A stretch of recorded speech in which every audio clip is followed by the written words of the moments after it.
सभी को राधे राधे। सभी दर्शकों का स्वागत है हमारे मंच पर।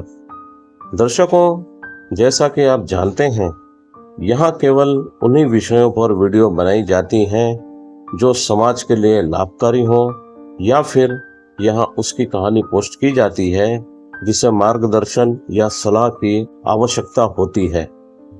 आप भी अपनी कोई ऐसी समस्या जिसे आप किसी से कह नहीं सकते या कहने में बदनामी का डर लगता हो, हमें ईमेल के जरिए भेज सकते हैं। हम उसे यहाँ पोस्ट करेंगे और दर्शकों से आपकी समस्या का समाधान कमेंट के जरिए मांगेंगे। हो सकता है आपको कोई ऐसा सुझाव मिल जाए जिसे अपनाकर आप अपनी समस्या से छुटकारा पा सकें। इसलिए आप सभी से निवेदन है कि कहानी सुनने के बाद अपनी प्रतिक्रिया जरूर दर्ज कराएं। आज की कहानी एक महिला की है। चलिए देखते हैं वह क्या कहना चाहती है, उसकी समस्या क्या है और उसके उपाय क्या हो सकते हैं। तो चलिए अब कहानी शुरू करते हैं। महिला कहती है कि मैं एक सरकारी शिक्षिका हूँ और अपनी सारी सैलरी पति को सौंप देती हूँ। मेरे पति भी सरकारी नौकरी करते हैं, लेकिन उनकी सैलरी मुझसे कम है। दिखने में मेरे पति मुझसे ज्यादा सुंदर और बेहतर हैं। मैं अपनी सारी सैलरी पति को सौंपने के बाद एक एक रुपया उनसे मांग कर लेती हूँ। फिर भी ऐसा लगता है कि जैसे पति को मुझसे प्यार नहीं है। वो अपनी नौकरी में इतने व्यस्त रहते हैं कि छुट्टी के दिन भी काम कर रहे होते हैं। रोज सुबह निकल जाते हैं और देर शाम घर लौटते हैं। मुझे या बच्चों को बिल्कुल भी समय नहीं देते। वैसे पति मेरे बहुत अच्छे हैं, मेरी हर काम में मदद करते हैं। स्मोकिंग या ड्रिंकिंग जैसी कोई आदत नहीं है। वो सारी जिम्मेदारी भी उठा रहे हैं, लेकिन ऐसा महसूस होता है जैसे वो मुझे प्यार नहीं करते।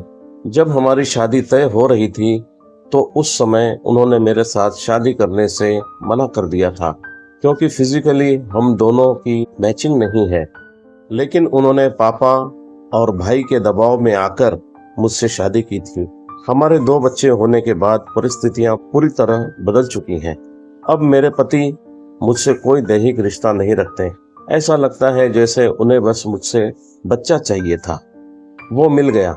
अब पत्नी के पास जाने की क्या जरूरत है। दुनिया के सामने हम दोनों ही बहुत अच्छे पति पत्नी के तौर पर दिखते हैं, लेकिन असल जिंदगी में मैं घुटन भरी जिंदगी जी रही हूँ। पिछले 15 सालों से ऐसी जिंदगी जीते हुए परेशान हूँ। जब पति से बोलती हूँ तो वो कहते हैं तुम गलत सोच रही हो, ऐसा कुछ भी नहीं है। थक जाता हूँ, इसलिए टाइम नहीं दे पाता हूँ। मैं परिवार की इज्जत को बहुत मानने वाली हूँ, इसलिए कभी कोई ऐसा कदम उठाने की नहीं सोची जिससे परिवार की इज्जत पर आंच आए। अब अपनी घुटन की वजह से बहुत चिड़चिड़ी हो गई हूँ। इस चिड़चिड़ेपन की वजह से अपने बच्चों के साथ भी ठीक से व्यवहार नहीं कर पाती हूँ। मैं क्या करूँ? दर्शकों, आपने सुनी इनकी कहानी। अब इन्हें सलाह देने की आपकी बारी है। आप अपने अनुभव के आधार पर इन्हें सुझाव, सलाह या मार्गदर्शन दें जिससे इनकी मदद हो सके। उससे पहले हम अपने अनुभव के आधार पर एक कहानी सुनाते हैं। शायद इस कहानी से इन्हें समझ आ जाए कि इन्हें क्या करना चाहिए। तो चलिए जानते हैं। एक आदमी को एक दिन एक घायल सांप दिखा जो आखिरी सांसें गिन रहा था। उस आदमी को सांप पर दया आ गई और वो उसे अपने घर लाया, उसकी देखभाल की, इलाज किया, उसे बड़े ही प्यार से संभाला। जब सांप पूरी तरह से स्वस्थ हो गया तब उसने उस आदमी को काट लिया और भाग गया। आदमी कुछ समझ नहीं पाया और अपने शरीर में फैलते जहर को भूलकर उस सांप के पीछे भाग पड़ा, ताकि वह यह समझ सके कि आखिर उससे गलती कहाँ हुई और सांप को भी समझा सके कि उसने काटकर कितना गलत किया है। जबकि हकीकत यह है कि सांप पर भरोसा करना उसकी खुद की गलती थी। सांप की तो फितरत ही होती है कि जब भी मौका मिले वह काट लेता है। इसलिए सभी को ध्यान रहे कि सांप की फितरत कभी नहीं बदलती। आप उसे दूसरा मौका देंगे, वह दोबारा काटेगा।